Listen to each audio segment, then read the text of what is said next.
Well, I want to thank everybody for joining today's Code Ninjas conference call. My name is Marty Flanagan. I'm the Vice President of Franchising with Code Ninjas. And I host these calls each and every week to help give you better understanding, ideas of who Code Ninjas is, what we're doing, where we're going. And if you've heard these calls in the past, you get a good idea that the first 10, 15 minutes of these calls are always the same, where I just kind of give you this overview of Code Ninjas, catch you up a little bit on what the progress has been and kind of where we're going. And then I go into what I've called our live Q&A. So these calls are not pre-recorded. They are all live. So when we go to that live Q&A, it's pretty easy by just when that part of the session starts, you just hit *6. That virtually raises your hand, and I'm able to unmute you, and you can ask whatever question you may have. So that'll be in the next 15 minutes. And if you've heard these calls in the past, you get a good idea of how it works. And I enjoy answering those questions. Those questions are very helpful for us as Code Ninjas and for all those who are listening in. Typically, our calls have anywhere from 40 to 50 attendees each and every call that we do, so it's pretty exciting over the last 3 years, to continue to get this much attention and this many questions. So if you're just joining us, my name is Marty Flanagan, Vice President of Franchising with Code Ninjas. And to give you some insight on who Code Ninjas is and where we're going, we started, myself, David Graham, and Bert Sensapun started Code Ninjas in October of 2016. In October of 2016, we started to develop who Code Ninjas is, what we were going to do, and based off of why we started was because David Graham, the founder of Code Ninjas, he also owned a school that taught adults how to code. That was a vocational school, and as he had that vocational school for about 4.5 years, and it operated in about 18 different cities, that was week after week after week, students would come and ask questions about how the younger generation can get involved. So as time went on, and David kept looking and doing research on the marketplace, his own boys kind of started getting to the age, too, of being more curious about this whole world. And being David Graham has been a programmer and a developer for 20-some plus years, also an entrepreneur. It was kind of natural for him to really dive into the marketplace and say, okay, I'm getting a lot of questions. I'm getting a lot of feedback. I need to get a better understanding. And as he examined the marketplace, there was a lot of problems that continued to come up, a lot of consistencies that were coming up. One, the lack of opportunity for families to get involved. There is typically just one style of this world of learning for the younger generation, that camp and workshop-based setting, or that camp-based setting. It was also offered in unique places. It wasn't open to just about anybody. And you needed to be a coder. You needed to be a programmer. You needed to have a pretty good understanding of how to run one of these camps and how to do this as a business. So there was a lack of opportunity for students. They were all siloed into pretty much one age range of this is the age range that can do this. And as Code Ninjas was developing, in David Graham's mind, he was actually sitting in his son's karate school and looked up and he saw these belting programs. He saw how everything kind of worked together through karate itself. And he said, geez, you can learn how to code that way. And so hence we started. Code Ninjas was really into full-blown development for a solid, as a company and support structure, a solid 6 months or 7 months went by as we were developing internal support structure of who we were going to be. And early on, we knew we were going to be a franchise. So we also knew that we wanted to be an experiential-based learning system, not just so focused on curriculum that our students were going to get bored. You could have the best program out there, which we feel we do, but if you don't have an experience base to you, you're going to lose your students. Kids need to have fun, and that's where that whole slogan comes from. If you've heard it, where kids have fun, parents see results. That's our baseline. So as we continued to grow and develop, we knew from day one that Code Ninjas needed to be a franchise. So to know that we need to be a franchise, the reasons were we knew that entrepreneurs can deliver that exceptional experience better than a corporate-run entity somewhere. That experience-based learning was really important. Having entrepreneurs being able to be active in their community, be involved in their centers if they want to be involved in their centers, having that immediate touch to their team members so that they could actually have that higher level of service inside of Code Ninjas. that comes from those entrepreneurs, comes from that opportunity, and being a franchise made the most sense for us as Code Ninjas. So we really started developing how we were going to build our structure as a franchise. Being that we knew the problem out there of having to be a programmer, IT professional, some sort of level of understanding of that, we needed to tackle that right away. So that's where our curriculum roadmap comes from.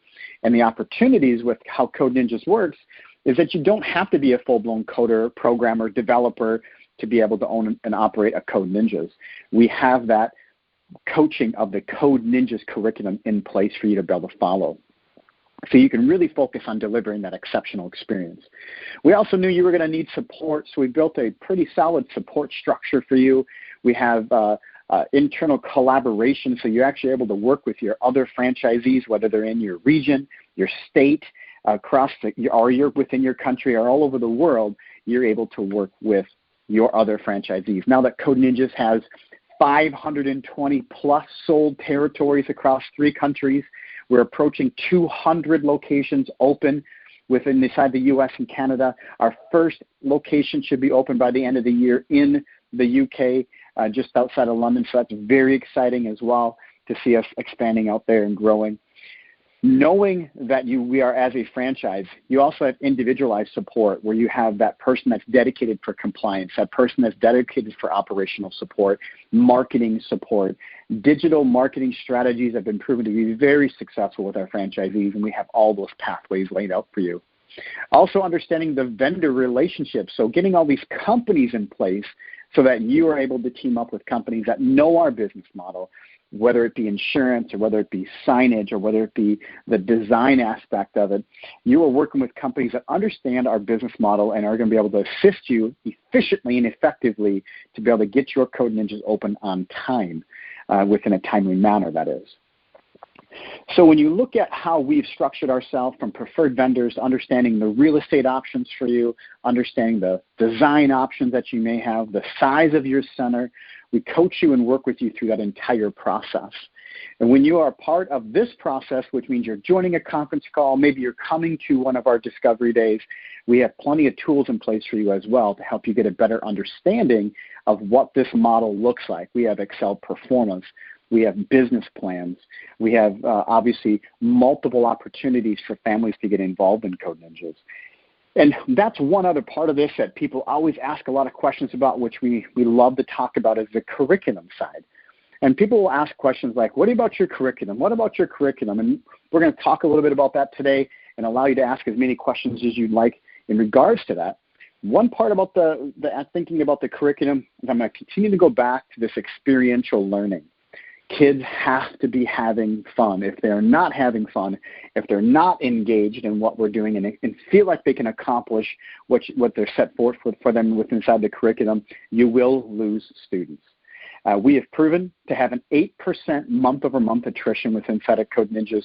We keep a very, very high number of our students month-over-month. That's exciting to see. And that's very validating as well to see. So with 270 franchisees, a lot of times people will ask, what's the advantage of going with Code Ninjas? And when you have 520 locations sold, almost 200 locations open, 270 franchisees, that's pretty compelling. They are our franchisees, our students, our parents, that communication loop that continues to come back into Code Ninjas through all of those channels, through all of our centers, inside of our center directors, our code senseis, our parents, our students, our franchisees, that communication loop that continues to come back allows us to establish our brand as Code Ninjas to be stronger and stronger, helps us develop our curriculum to be stronger and stronger. That feedback continuing to come back in is not happening on the market anywhere today. It's not happening. Nobody's as large as Code Ninjas. So getting all that feedback really allows us to fine-tune this process when it comes to the curriculum and build new camps, new workshops, fine-tune our curriculum. Version 3 of our curriculum is about to be released. No major changes where you have to relearn everything. That's not what it's about, but it's making it sharper, making it funner, based off feedback from our franchisees. Pretty exciting. So how did we establish this kind of gangbuster approach and just really all this attention?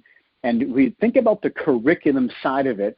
The aspect that we touch on in these calls is we call our Code Ninjas Create. If you've listened to my older calls, it's like that. We call it our drop-in program, the belt program. The Code Ninjas Create program is one of 7 different opportunities families have to get involved in Code Ninjas. And when you look at the Create program, there's made up of 9 different belts. You may have heard this before, and I go over it every single time because it's really important to understand how the Create program works. Code Ninjas Create is made up of 9 different belts. Inside each belt is a learned set of skills and concepts. At the end of each belt, students need to show their proficiency in those skills and those concepts to be able to progress to the next belt.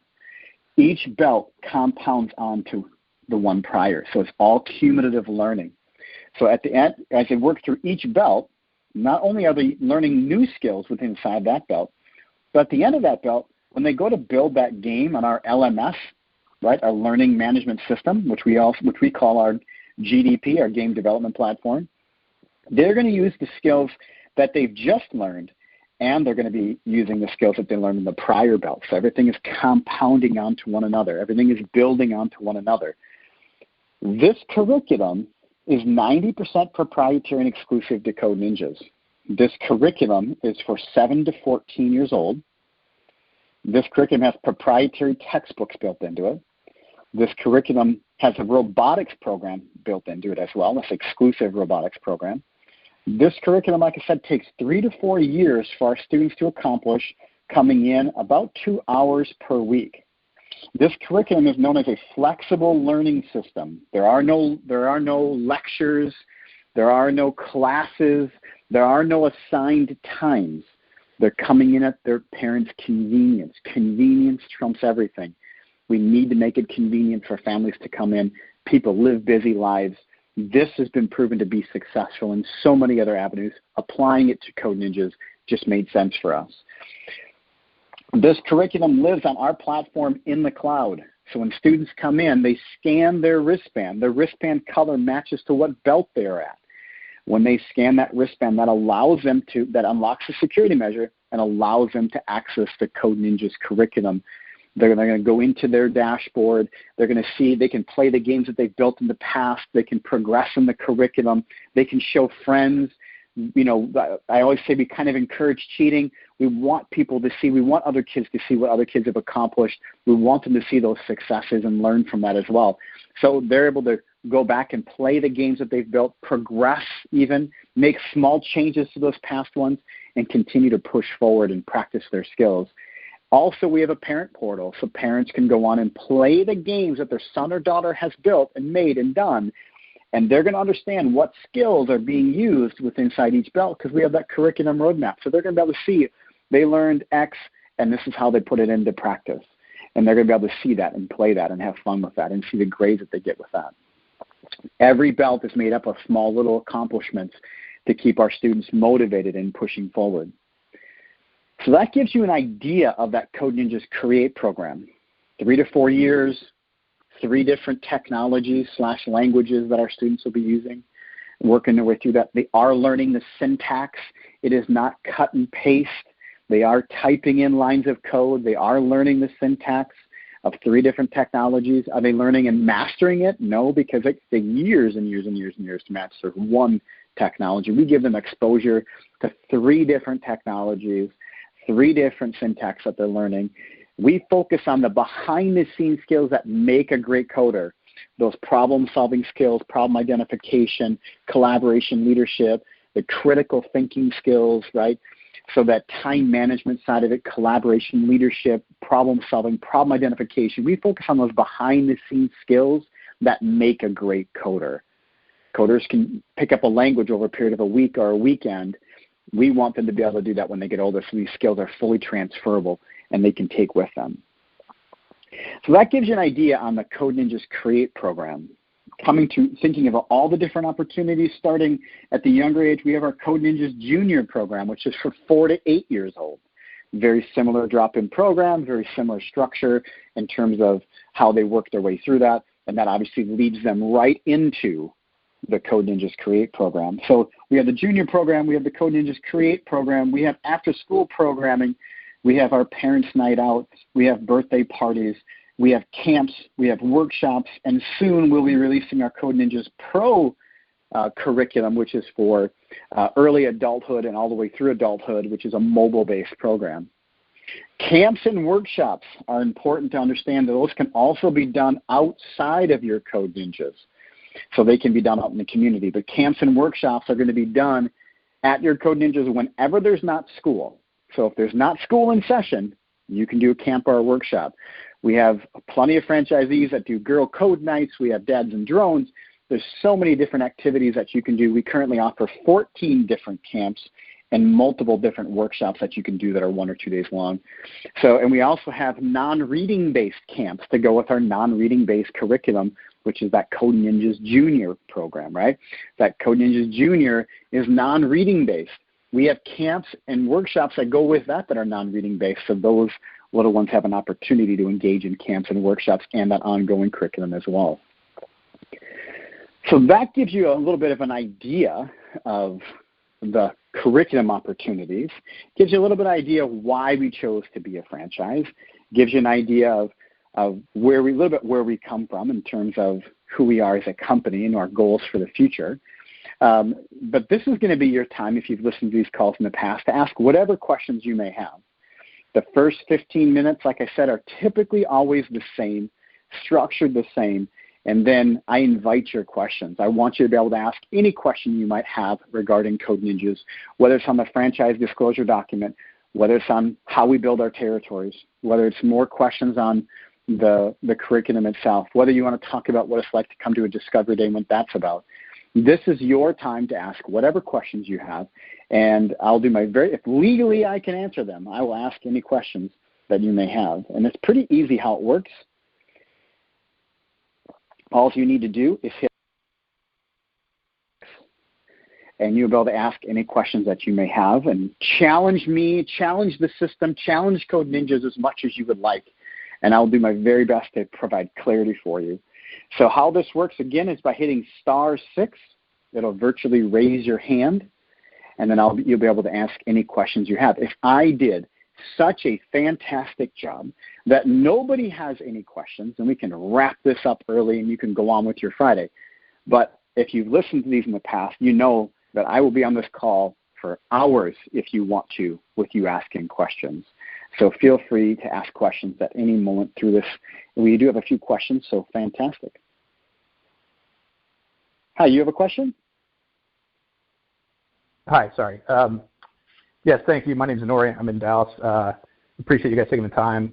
My question for you guys is, it seems like you're growing very, very fast, which is a good thing. It can also bring headaches. And I'm just curious as to how you guys view that and how you guys view unit economics, being that you're such a young company without, a long track record. How are you guys approaching the business model to ensure that this nice big pipeline of new locations is going to be profitable for not ensure it, but that your model is a successful and transferable model amongst all these locations that are coming up? Yeah, so there's a couple of things with that. And it's a great question. It's multi-layered. It's obviously, there's a lot in there that we can unpack. When it comes to the growth side of it, we started off thinking, hoping, like our game plan, but we just wanted to be able to sell 30 locations that first year. Obviously, we blew that out of the water. But before we launched as a company, we were prepping ourselves, because I come from a franchise business that I helped grow from 50 locations to now has over 4,000, but when I left with about 3,000, and I was there for about 12 years. So the growth-wise, we've been a part of something that's grown in the past. So we also knew that this could explode. So we did put things into place in the beginning to be able to say, okay, if this kind of growth comes, what direction are we going to go? So we did prep ourselves for that. We had job descriptions in place. We had avenues where everybody would have to be in compliance and support and marketing. We understood that before we even launched that may happen. So even though we had leads in each role, we also knew who we would need as a backup for more team members. When it comes to the growth side of it, the negative, the positive, You're always dealing with human beings, obviously, so that presents a challenge in itself and understanding what people's goals are. We don't just sell to anybody. This is a vetting process, just like how you're vetting us out, we're vetting you out.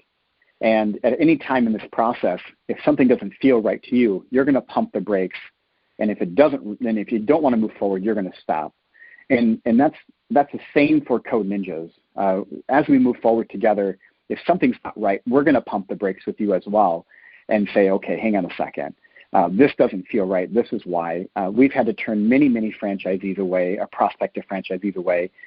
You can never ensure your success, whether you're 10 years into your model or 3 years into your model. It comes down to the franchisee and their goals. And we understand at this level, we're not meant for everybody.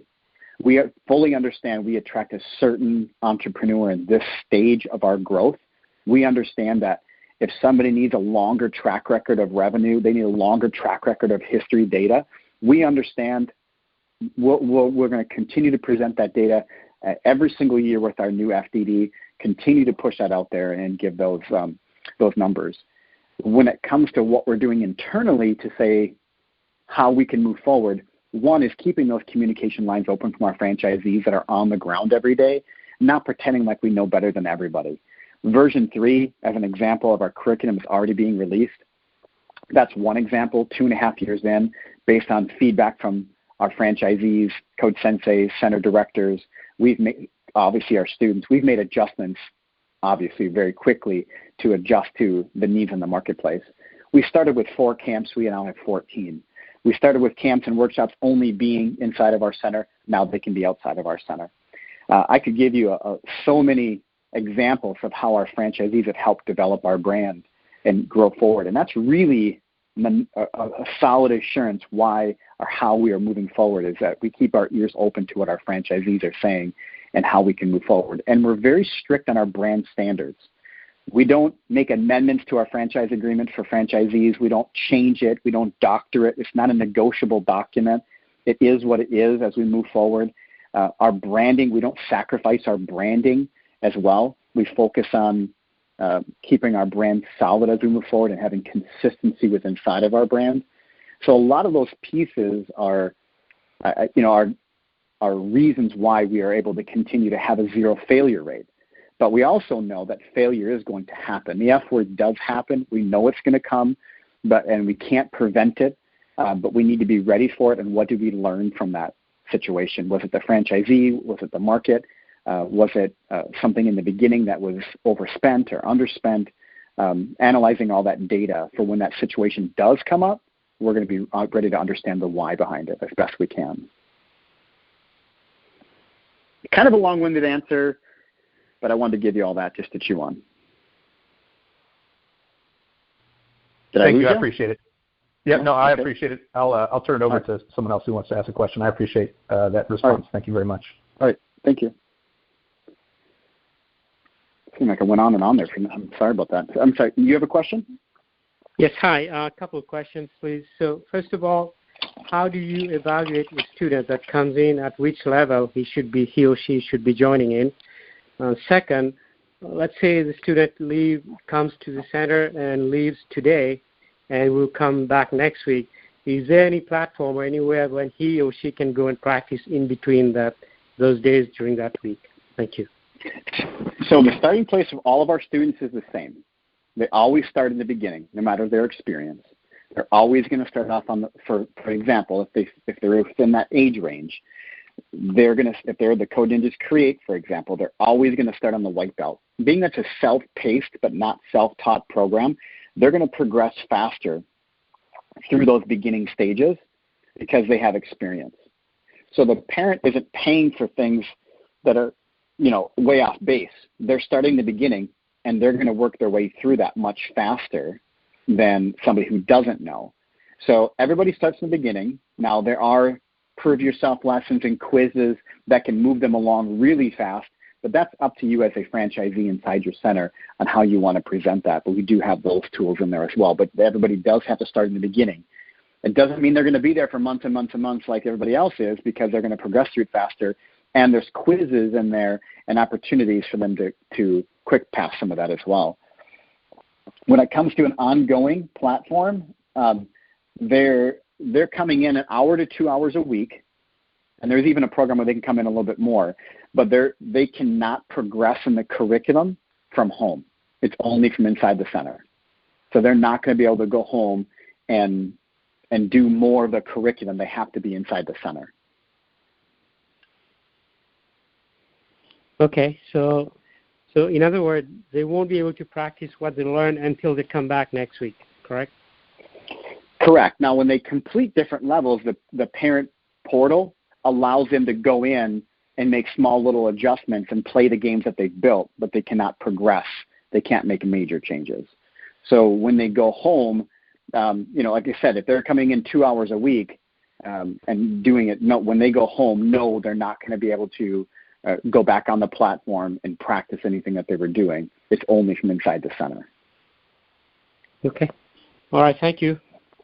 All right. Thank you. Hi, you have a question?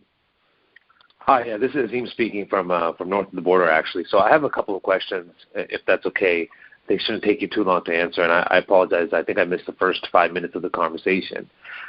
So my first question is regarding I don't believe I got the franchisee outline. So I was regarding a very simple question. How is the payment model designed? Meaning that how much does a parent pay per student? Is it on a monthly basis? Is it on a per visit basis? And my other question is unlike our friends south of the border, here in Canada, coding is kind of like everything else, kind of delayed to take on in terms of attraction to potential people that want to get educated in that aspect.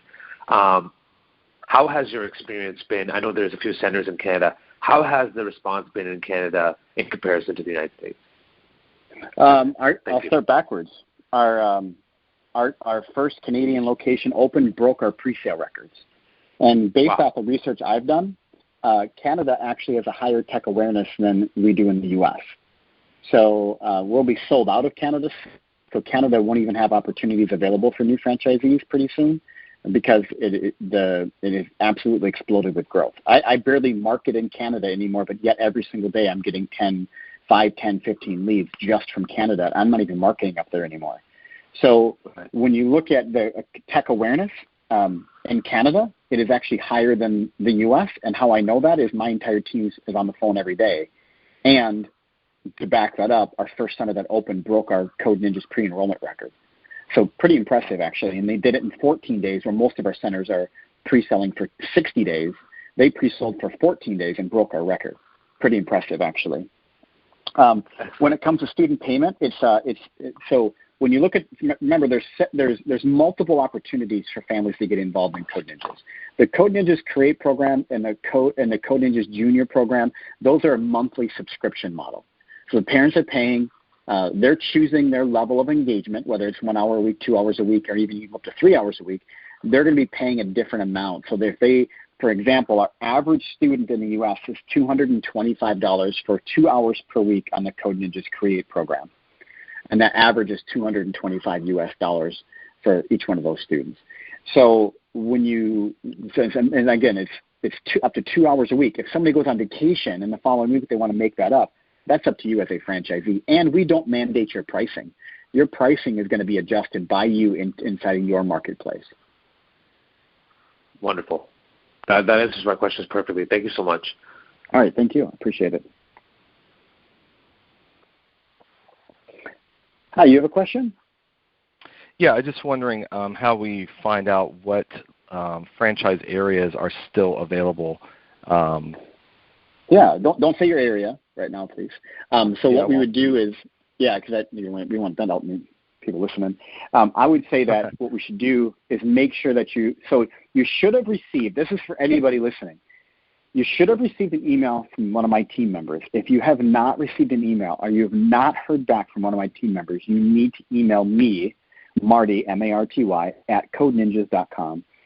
So if you have not seen the email from one of my team members, let's get you connected there so that you can work with them one-on-one and look at your market and determine, is it viable, is it available, What do those demographics look like? We have 2019 data, so we get data pretty fast in terms of understanding the market. Okay, great. Thank you. Is that helpful? Yeah.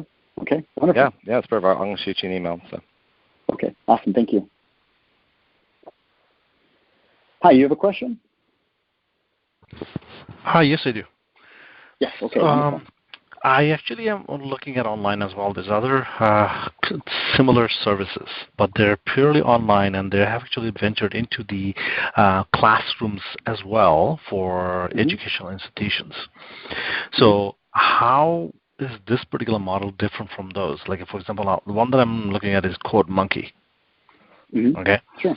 So they're essentially the same thing, Code Ninja and CodeMonkey, but how are you differentiating your product line so therefore we remain competitive if we go into a franchise model with you?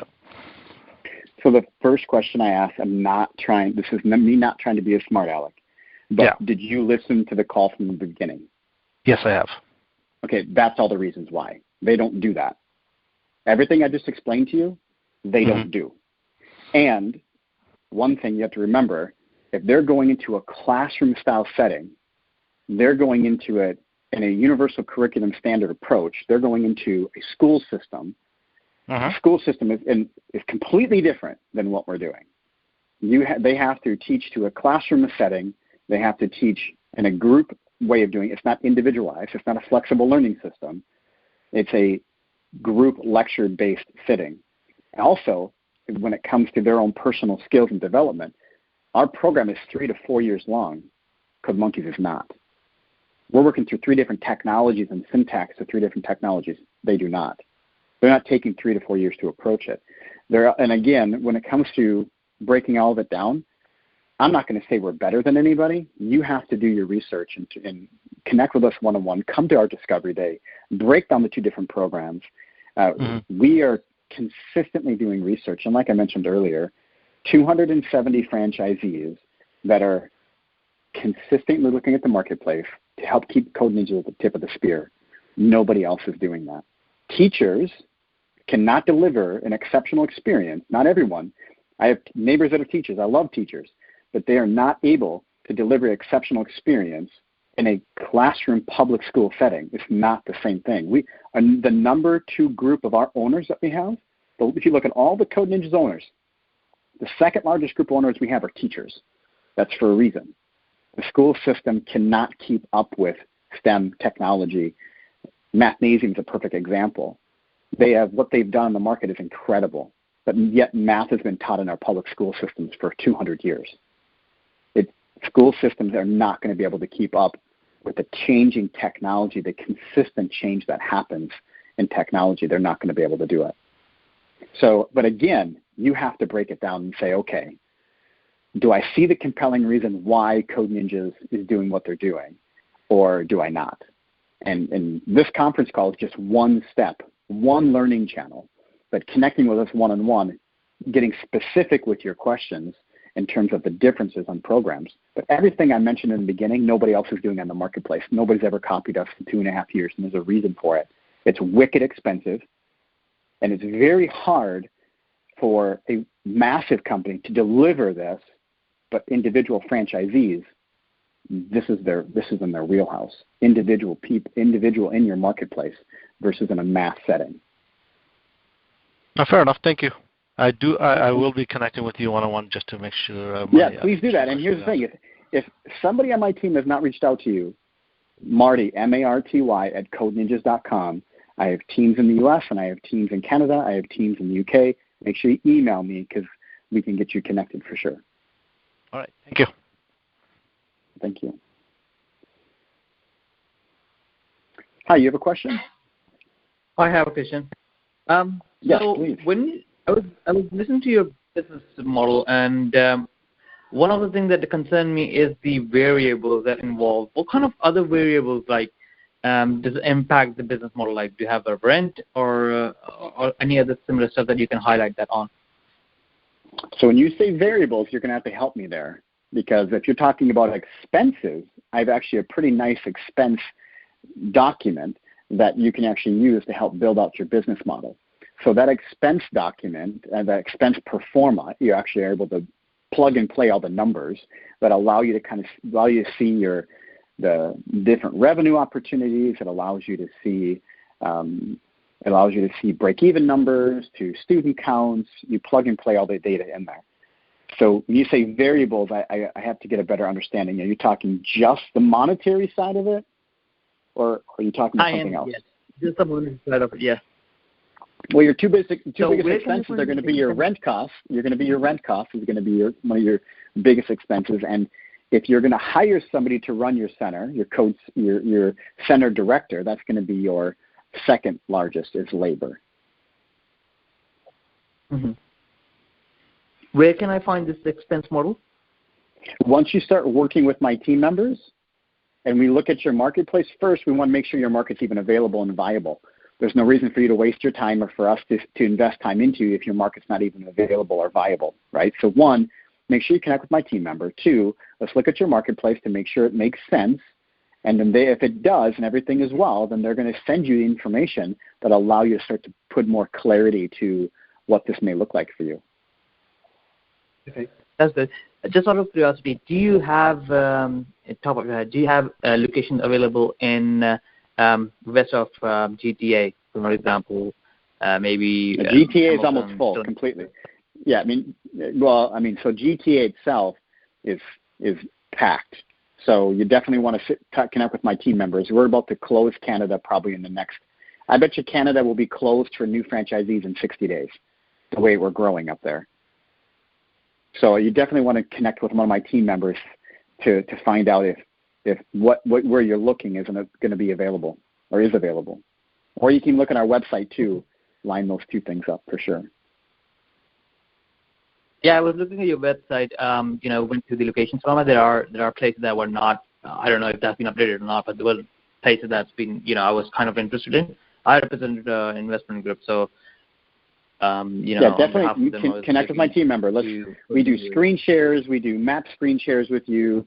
So we want to dig into your market. We want to find you an available market and make sure it's viable and available. We don't just sell a market because somebody has money. So connect with my team. Get on a one-on-one call with them. Let them dive into the demographics of your area, and let's see if it makes sense to get you a Code Ninjas there. And the best way to contact is to email you, and then you will connect it. Well, yeah, if you look in your email, if you have not received an email from one of my team members, then you need to email me. And let's start with that for sure. And I'll get you connected. If you have not received anything, I'll get you connected right away. All right, cool. Thank you. Awesome, thank you. You have a question? Hi, yeah, thank you. It's Nori again. The question I have for you this time is you mentioned the breakdown of the various revenue models or avenues that you have. Do you guys have a breakdown of that as far as, what percentage or percentage range is the monthly subscription type versus the, I guess, more a la carte, parents night out / camps, things like that? Yeah. So we, in our franchise disclosure document, it gives you a little bit better of a breakdown. But your subscription models are going to be, the Code Ninjas created your number one revenue source. Camps are your second. And earlier when the other gentleman was talking about a similar program out there, you have to really look at what kind of opportunities you have inside your center. So we know that the breakdown, we know that the subscription model is going to be the number one. Camps and workshops are your number two. Camps and workshops, that's a big part of your revenue. You can do those whenever there's not school. So when kids are at home, school's not in session, they can come and do camps, workshops, half days, full days, 5 days. You can be very creative with those camps. And we currently have 14 different camps. So it's the consistent adding to our revenue streams.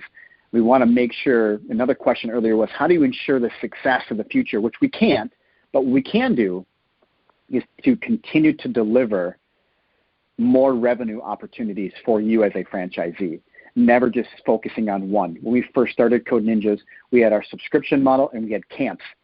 That was it. Now, obviously, we have our Create program, our junior program, our camps, our workshops, parents' night out, birthday parties, after-school programming. We started off with 2 opportunities. Now we have 8. So we will continue to deliver those different aspects. And believe it or not, when you talk about percentage breakdown, you're going to see some centers have or could be even a little bit more even, depending what their school system looks like with that camp revenue. Because camps are pretty popular as well. But typically, you're going to find in 99% of our centers that your monthly subscription base are your number one revenue source, and then camps are your second. Right.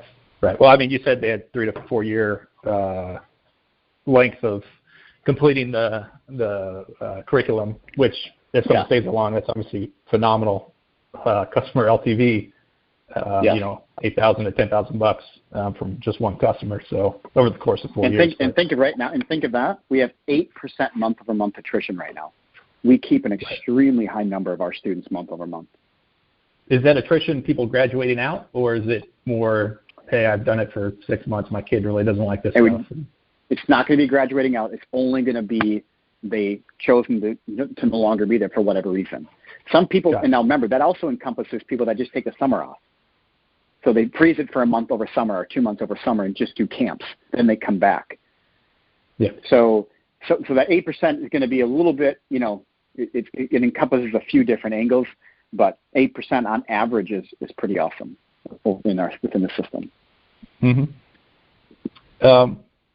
Very good. One more question for you, if I can find it where I wrote it down. No worries. Where was it?